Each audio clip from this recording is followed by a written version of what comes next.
Well, the weekend has begun, and it's so chaotic as we have tons of wrestling content to discuss with all of you. Our very first one is from this past Friday with CMLL with Homaje al Dos Leyendas, which translates tribute to two legends. This one took place recently, featuring many title matches, including talent from AEW as well.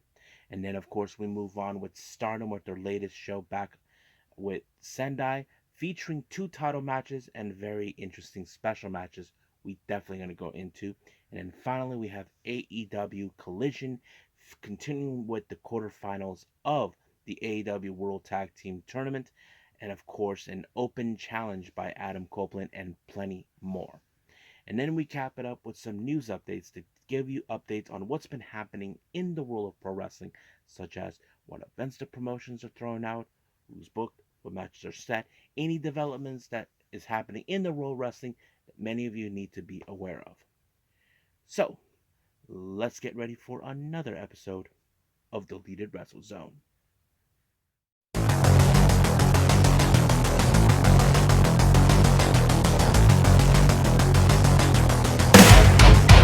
Are you ready? Get up, get up! Get up, get up! Get up, get up! Get up, get up! Get up, get up! Get up, get up! Welcome everybody to Deleted Wrestle Zone, all things that is pro wrestling with AEW, NXT, New Japan Pro Wrestling, TNA, the National Wrestling Alliance, various promotions, wrestlers, matches, and championships.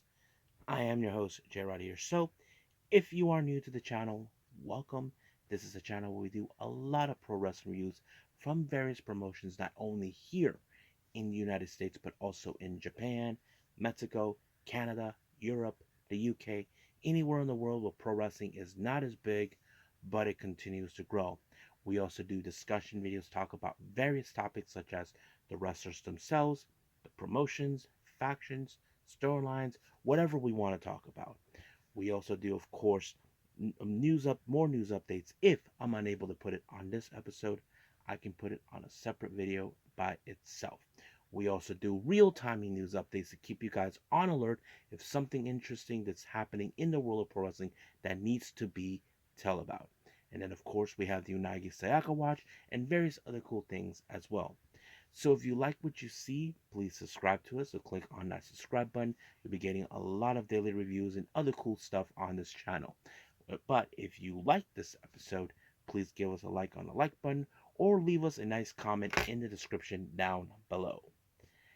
Now, all introductions are set aside. I believe it's time to get this show on the road. So our first review we're going to begin is with CMLL.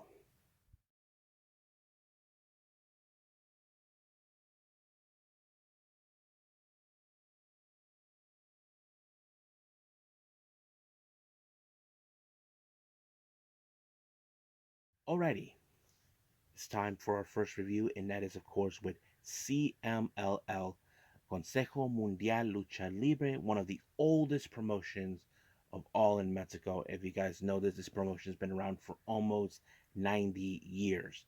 It's a great accomplishment for a promotion that's been around this long, and I have to say, I love the talent they have there. I don't know. I see both CMLL and AAA with their own flavors. But however, this one is going to be a very amazing show. The reason this show is called Homaje a Dos Leyendas, which translates tribute to two legends. One of those legends is Tony Salazar, who in fact is a legend in the Mexican wrestling community. And those who don't know, he is the uncle of Místico. If you guys remember him, yes, the same Místico you may know of, who was known as Sin Caras later on, and then back to Místico. But yes, so basically, he is Místico's uncle. He's been known as a great teacher, a great wrestler, and they kind of pay tribute to him. That was later on. I decided just to put that out of there for all of you to understand what it means. Now, I don't know who was the other legend they mentioned, but it's great that Tony Salazar was there, and of course, he received an award on behalf of Consejo Mundial. So yes. Now let's get that we got that out of the way. Let's talk about our first match.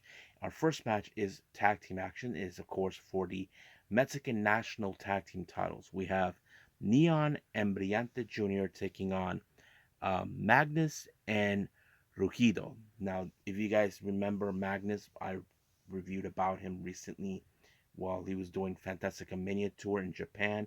Rugido just recently made his event appearances in AEW along with Magnus, so they were the current champions. Um, I thought this match was pretty good. A lot of spots like we would anticipate. But in the end, of course, it was Magnus who pinned Brillante Jr. in order for them to retain the titles. Now our next match is the Mexican National Junior Heavy, the lightweight heavyweight title, which is equivalent to a cruiserweight or junior heavyweight title. We have Zandokan Jr. faces off against Esfigen, which means the Finks or something like that. Esfigen is the current champion. I have to say this was a pretty good match. These guys did not hold backs, but however, their seconds decided to help them out in some ways where they are not touching the opponents and all that stuff, but it showed what they were doing. But Esfigen did something of a move I did not saw what it was. I saw he put his Zandokan's legs like in a figure four, but instead he put himself in a bridge while he's on top of them, like on top of the legs bent this way, and I'm like, whoa, that is insane. So he retained his belt just like that. Now our next match we have a for the CMLL World Light Heavyweight title. We have Avreno taking on Barbaro Cavareno. I was whoa. This match was so intensified, so many high spots, but it was so interesting that they use a bit of the submission tactics in this type of match while they do a lot of high flying spots. You wouldn't anticipate this. Now, Barbaro Caverno seems like he had everything controlled, but however, it was Averno who turned it around with his own submission, forcing, of course, Barbaro to give up. And of course, we have a brand new CMLL World Light Heavyweight Champion. Now our next match is a mask versus mask in a four-way match. Now those who aren't familiarized, this type of match is a very tradition thing. If you the one thing that many wrestlers, especially mask wrestlers, don't want is to lose their mask because the mask is part of their identity. Their mask has been worn since they were young, that sort of thing. But there's four wrestlers, so how is this work? Simple. The idea of what they're going to do, what two wrestlers have to be eliminated in order for the final two to remain until one person wins, and that person who loses the last part of the match will have no other choice but to remove the mask. We have Angelito, Acero, Pequeño Olimpio, and Perioto. These are wrestlers who are like a bit more shorter, like the minis or something like that. But yes, Period was the one who picked up the first win when he took out Acero in his submission, and then he was taken out by Pequeño Olímpico uh, by a um, by a pinfall. But later, of course, we did see of what's his name, Angelito and Pequeño Olímpico. They were the ones that were still remaining, but Pequeño Olímpico was the one who ended up losing after, of course, uh, he did he pinned them, and just like that, it was over. Just so Pequeño Olímpico actually had to remove his mask, and of course, Angelito wins the match. The match against the mask. So that's how it ends. Now, our next match, we have a very special match, the women's, or as they call it in CML Amazonias. It's a 2 out of 3 falls match. Team number 1, we have Catalina, who you guys remember from NXT. She teams up with Willow Nightingale and Tessa Blanchard. They take on Yuvia, Sussex, and of course our current New Japan Strong Women's Champion, Stephanie Vakir. Um, this was a very interesting matchup. Um, our first fall goes to, of course, Stephanie Vikir, Yuvia, and Dukes and the Zeuxis. Zeuxis or things are so Zeuxis and Yuvia picked up the win by applying double pinfalls onto Willow and Tessa. And then, of course, Willow and Tessa picked up the win with a double onto Yuvia and Zeuxis. But the next fault was a very interesting one. It ended with a Dr. Power Bomb by Willow to Stephanie Vakir. So there's those who are now predicting that we will see Stephanie defend the New Japan Strong title against Willow Nangel.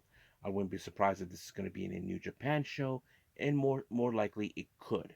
But we will see until then. But we do know she will be facing Azumi at Win City Riot. So we'll see what happens after that. Now, our next match, we have a bit of a tournament called El Torneo Increíble de Parejas, which is like a tag team tournament. We have Mascara Dorada teaming up with Rocky Romero, taking on Atlantis Jr. and Soberano Jr. However, there were moments where we did see that Mascara Dorada and Rocky do not get along well, but however, in the end, it was very chaotic. Soberano Jr. intending to low blow Atlantis, turning his back on his tag partner, but instead he removed his mask, causing for Rocky Romero to apply a schoolboy, then pick up the win. However, he felt that he won this match along with Soberano Jr. instead, so they just beat up both Atlantis Jr. and Mascara Dorada. So it was a very chaotic match, but yes. Now, our next match, this is the main event. We have Matt Seidel. He teams up with the BCC, Brian Danielson, John Moxley, and Claudio Castellini, taking on Ultimo Guerrero, Blue Panther, Volador Jr., and of course, Mystico. Now, those who've been aware of this or not, Brian Danielson is a big fan of Blue Panther. He asked him if he can wear his mask during the match. Those who don't know, Blue Panther lost his mask many years ago. But of course, they were willing to allow him to wear a mask if that's what Brian Danielson wanted because he grew up watching Blue Panther in the past. But the match was pretty interesting. Now, basically, it was like a sort of like elimination match. But however, the only way to win completely if the team captain is eliminated, and basically it was for the AEW team, Matt Sadel, who was the team captain. But as representing CML, it was Mystico, and Mystico applied La Mystica, and it was over right from there. However, Brian Danielson decided to go with the no, see, no, see. So basically, he was not satisfied how the match ended. However, he did tell Blue Panther that he hasn't pinned him, so he said next week he would like to have a chance to take him on in Arena Mexico, and of course it's gonna happen. So I have to say the show was pretty amazing. I loved it. We'll see what happens until then, but for right now, let's move on with Stardom.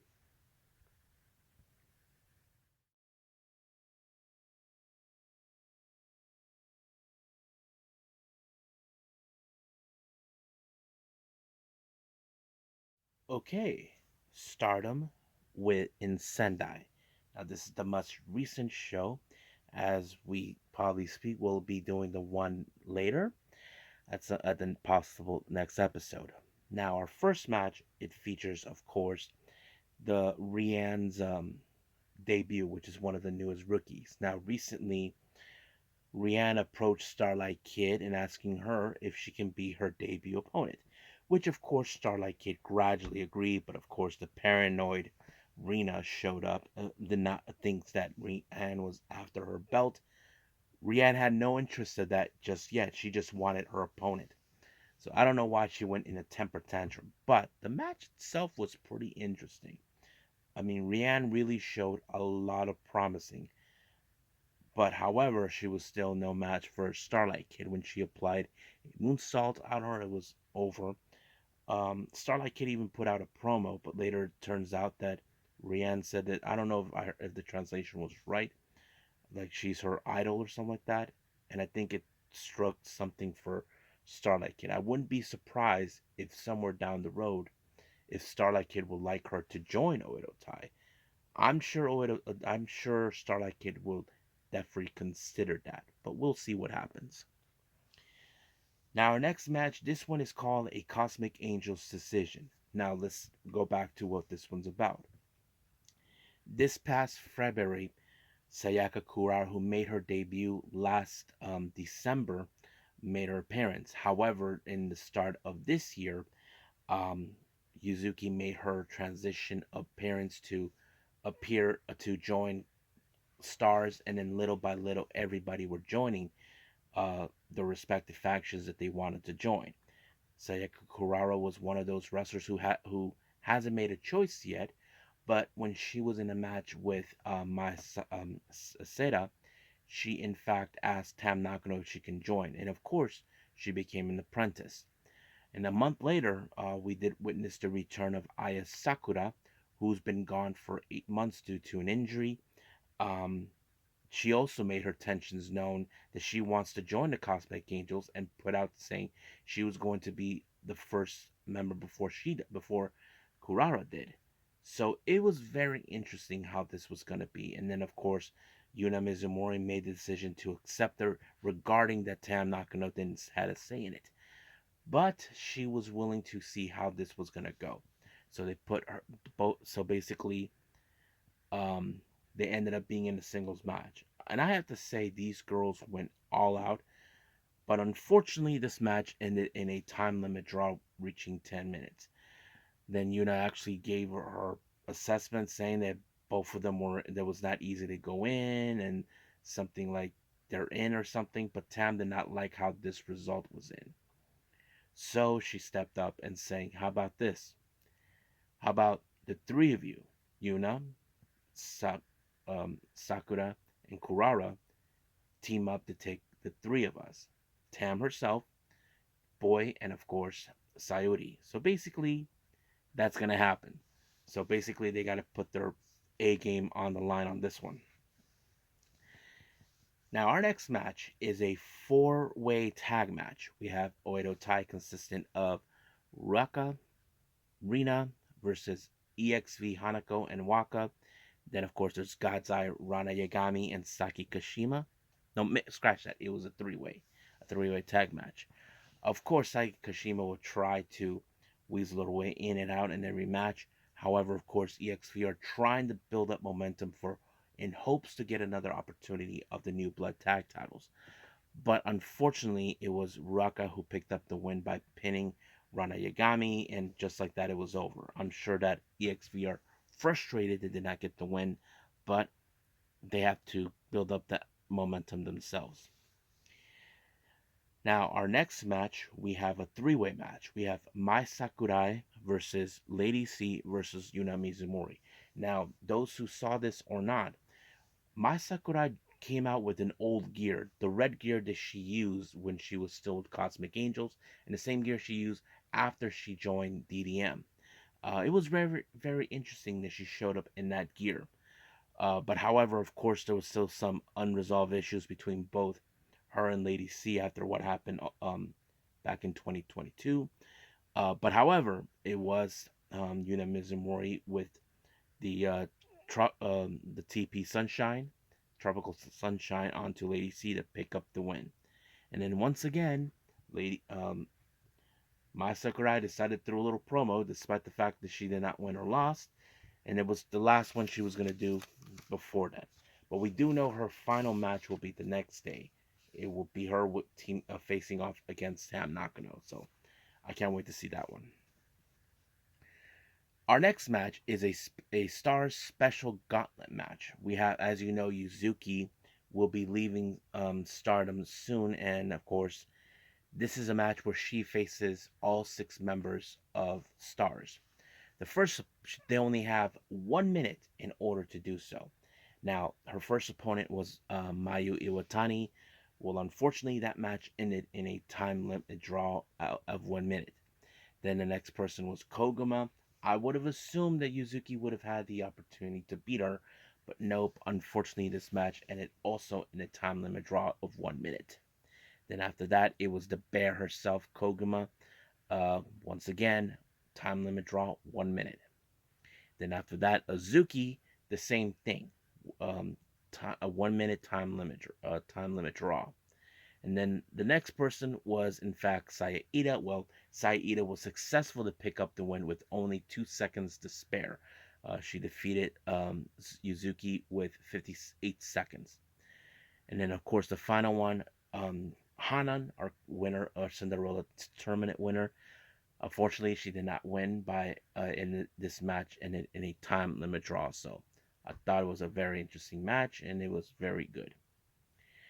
Now, our next match is an actual four-way tag match. This is the one I was confused. We have Oedo ties consistent of Momo Watanabe and Natsuko Tora versus Queen's Quest, Miyu Amasaki and Asumi versus Cosmic Angels, Natsupoi and Sayuri Noi versus Tam Nakano and Julia. I have to say this was a very interesting. We did see some certain team ups with Tam and Natsupoi. It was becoming very, very chaotic. But you would have assumed that, of course, Oedo would done their dirty tactics. It did not. But however, it was, of course, Sayuri Noi with the pottering onto Amasaki, allowing for her and Natsupoi to pick up the win. However, during the post match, Julia suplexed Tam, and then, of course, Tam scoop slams Julia and ended in that fashion. But however, all of a sudden, while Sayuri Noi and Natsupoi were celebrating their win, Hanan shows up and she already called her shot for the white belt, and it's going to take place at All Star Queendom in April. So that's going to be interesting to watch. So I'm looking forward to that. So we'll see where that leads us. Now our next match is the Artists of Stardom. These belts, EXV, consisting of Xena, Mina Shirakawa, and Maika. They take on God's Eyes, Amisuri, and Mirai and Suri. Now, one thing I did like in this match, before Mirai was announced as one of the wrestlers leaving, Xena was the one who kind of targeted Mirai, like she was hoping in defeating her at the Cinderella tournament. Well, she got her wish with this one when she was the one who picked up the win for the artist belts onto Mirai, applying the Thunderstruck.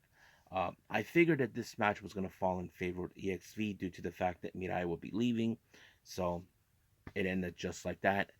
I forgot what's the number what number they EXV lied to, but no. But also on a note here, Micah is now a three-time artist champ winner. She won it two with DDM with different members. One with, of course, Julia, Sudi, and herself, and then of course one with Himeka and Natsupoi, and now this one. As for Mina, 2 times. I think that's pretty much it for this match. So let's move on to our main event, the Goddess of Stardom titles.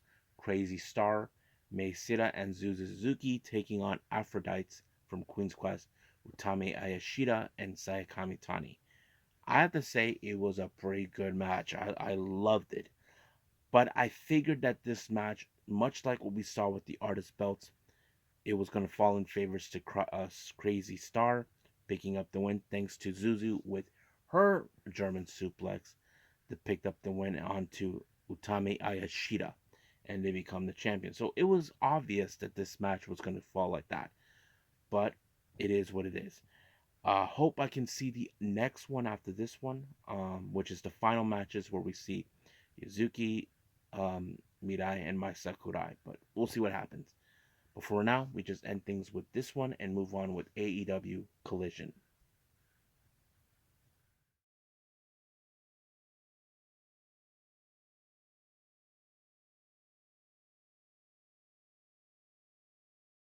Okay, AEW Collision. It opened up, as you know, with our newly crowned TNT champion Adam Copeland.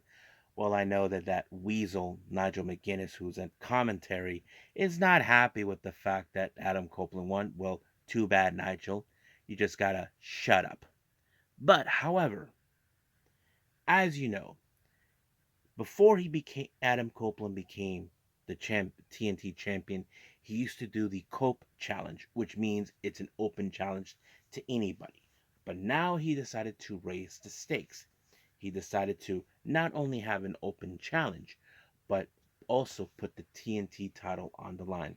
So the real question does tell, who was going to walk away, who was going to step up? Well, it's someone from Adam Copeland's past, or should I say, from Joe Hendry from TNT, Matt Cardona, Edge's bitch. Yes, folks, that's exactly what Joe Hendry said. He he said that he's Adam Copeland's bitch. So, but the one thing that was interesting is now the student versus the teacher. If you guys remember, they were part of like La Familia many years ago with Vicky Guerrero. So basically, that's what was happening. Basically, Matt Cardona knew exactly the kind of person um, Adam Copeland is, but however, it was not good enough for him because he got speared by Copeland in order to retain the belt. However, as soon as the lights went out, we did see Malachi Black showed up out of nowhere, and then Buddy Murphy attacked him. Luckily, Mark Briscoe showed up, and so was Eddie Kingston, and of course, um, Malachi and Buddy just retreated. And then we did see them later that were not happy with how things were going. Now Copeland's like saying, "I just got out of a thing with Christian, and now you want me." So basically, he has a couple allies, which is of course Mark Briscoe and Eddie Kingston. So they decided to make this match happen between these two teams at Dynasty on the 21st of April. So, and of course, don't forget, next week we will see Eddie Kingston puts the ROH title against Mark Briscoe. So we'll see how that rolls up. Now, we do see a match with FTR, well, an interview with FTR. Lex Senior did stated that they are the fan favorites to win. But however, FTR kind of saying, look, we know that we are the fan favorites, but we just don't feel it because we have lost many matches. But right now they need to focus on infantry. They know they can't just overlook them. So they know what's at stake. They know that these losses are not good for them. But as we speak, they have to focus on the infantry. That's the one main thing that concerns them. Now in the ring, we did see an interview with Tony Schiavone, talk to Daddy Ass along with the Claim. As you know, we saw in Rampage that of what's his name, the Bullet Club Gold invaded his home. So basically, they took it too far. So Daddy Ass decided that he's going to do something about it by handling against Jay White. So we'll see where that leads us. Now, our next match is the AEW Tag Team Title Quarterfinals match. We have FTR versus the Infantry. I have to say, this was a pretty awesome match.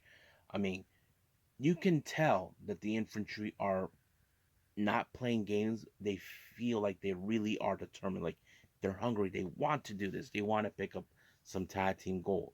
FTR knows they have several losses. They cannot. They have to forget about that and move forward. And that's exactly what they were doing. But there were some mishaps with FTR. But anyway, they just kept on going. And then they applied Shattered Dream, and it was over right from there. So FTR is still alive in the game. Now, speaking of the tournament, we do see Lex Senior has an interview with Big Bill and Ricky Starks, the previous tag team champions. They will be facing as Top Flight. So they understand Top Flight is, how do I say, talented, but they're not them. So that puts them in an advantage, but we will see where that leads us. Now, our next match, we have Kyle O'Reilly versus JD Drake. I have to say this was a pretty impressive match. Now, JD Drake, he's a blue collar type wrestler. You know that he's gonna bring the heat onto him, every every strength that he has. But Kyle O'Reilly, we know what he's capable of. He's a striker and a submission. No doubt that he was gonna walk out as the winner when he applied an armbar to pick up the win. But of course, in the post match, Roderick Strong and Taven Bennett showed up to congratulate him. Now, I'm not wrong about what I'm saying. I think they're going to try to convince Kyle O'Reilly to join Undisputed. I think that's the one thing that they are determining to have. So we will see what that happens. Now, our next match, we have the AEW World Tag Team title quarterfinal match. We have the previous champions, Ricky Starks and Big Bill, taking on Top Flight. The match was pretty good. It took a bit of time until they take down the big man, Big Bill. But however, there was a moment where Darius had Ricky Starks won, but however, there was the possibility he might have injured. So I think that maybe certain things had to be changed. But it was Darius who picked up the win and just walked out. It was later told that yes, he did suffer a legit injury. No word yet exactly what it is, but I hope he's okay. That's the last thing we need to hear. Now, Christopher Daniels decided to put out a video promo saying that next week in Rampage, he wants Malachi Black. So let's see what happens. Excuse me. Now, our next match, we have Thunder Rosa versus Lady Frost. Pretty good match, not gonna lie. But I mean, I'm a fan of both these ladies, not gonna lie. But it was a pretty good match, but it took only Thunder Rosa to pick up the win with the Tijuana Bomb, and just like that, it won. However, speaking of Thunder Rosa, it was later foretold in an interview by Renee Paquette saying that Thunder Rosa and Mariah May are at the top ranks, and there's going to be a number one contendership. So basically, Mariah May and Thunder Rosa. Now, Toni Storm actually was like, well, she seemed like she was not happy, but she gave her a kiss on the lips, saying that she was a genius. So basically, but Luther didn't seem happy about it. I don't know why, but seems Toni Storm is happy with it. But we'll see. Now, our main event is the Blackpool Combat Club. Claudio and Brian Danielson, they team up with Katsuyori Shibata to take on Lance Archer and the Righteous. Pretty good match. I had a feeling that I want to see Shibata pick up the win, and that's exactly what he did. He PK'd Vincent, and just like that, it was over. You know these that the BCC and Shibata, they are the toughest of the toughest. So Lance Archer and the Righteous had no chance in hell. But yeah, just like that, it was over. So I think that's pretty much it right now.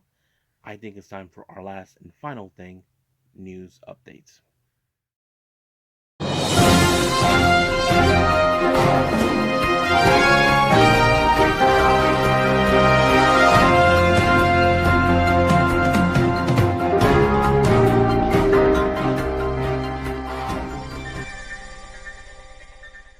Okay, so this is going to be a very short news updates for all of you. First things first, Spark Yoshi Puroresu of America has announced for their Trailblaze event on the 7th of April.